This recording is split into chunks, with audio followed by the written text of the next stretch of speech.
Hey, how's everybody doing today? It is the day before Mother's Day. It's Saturday. Tomorrow is Sunday, Mother's Day.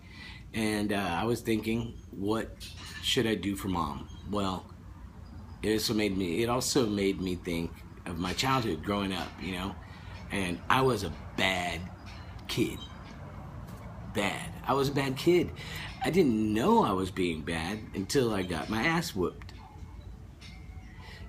And it made me, in most cases, when I was bad and got punished, I was better after that, of course, right? Well, there's one example. I'm gonna give you a couple examples of things that I didn't learn my lesson. At a very young age, very little, I'm guessing, I don't even know how old I was. I'm old enough to remember it, but I'm not sure. I was just a tiny, little guy, I don't even know how old. Before kindergarten, I think. It was before kindergarten.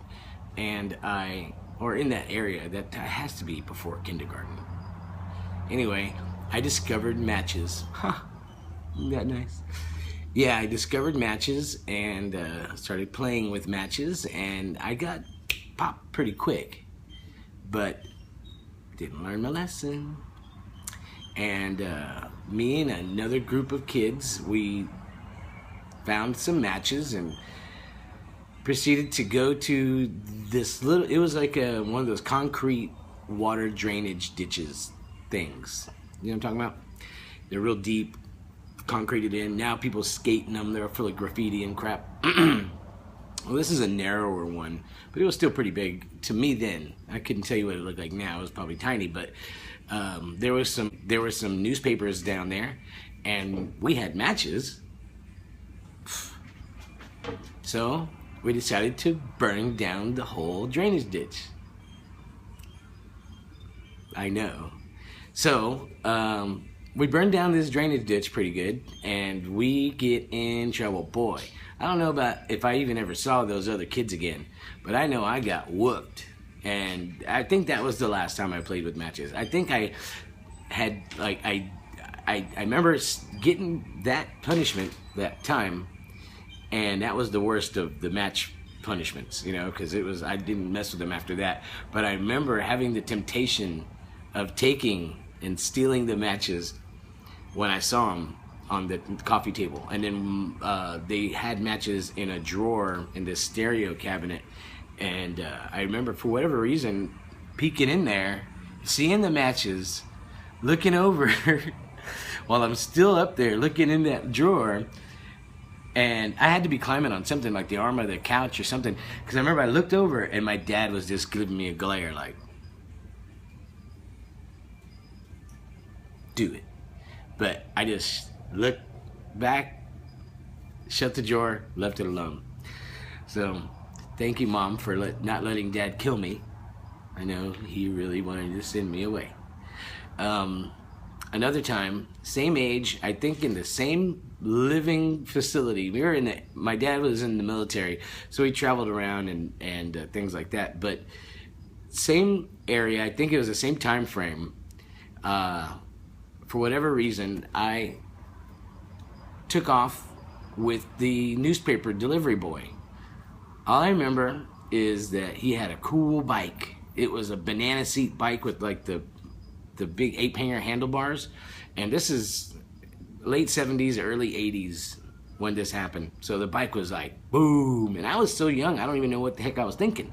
Of course, because what I did is I climbed on the back of the banana seat bike, and we took off down the road, like a busy road with intersections and stuff, delivering newspapers. Innocent enough, and then came back. And when we got back, boy, I don't know if that kid got in trouble, but I got in trouble. I remember that spanking. That was a good spanking. Never took off on some strange kid's bike again, tell you that. Anyway, if you were a bad kid growing up, do something really special for Mom if you can. Tomorrow's Mother's Day. Think about her. Make her something special. Maybe if you have a gathering with your family and Mom and everybody, bring up those old stories. I know it sucks. I hate when those stories come up when we start talking about it, but you gotta laugh. And think about that. Do something special for mom, even if it's just a hug, lasts a little longer, or make her something from your heart. Take her something that is significant to your childhood growing up. Something fun, something funny, maybe something heartfelt, whatever. But do something special for mom tomorrow. You have until tomorrow to do it. So you have all the rest of today. I believe it's like 2:30, 3 o'clock in the afternoon right now. So you have all night to think about it and drink on it and discover what you want to do for tomorrow. Make it special. Think about your childhood. Think about something funny that happened, that you were a bad kid and you got mom really kind of saved your ass from dad kind of thing. Thank your mom for not letting your dad send you away to camp for military school or to an orphanage. Take care. Peace and chicken grease.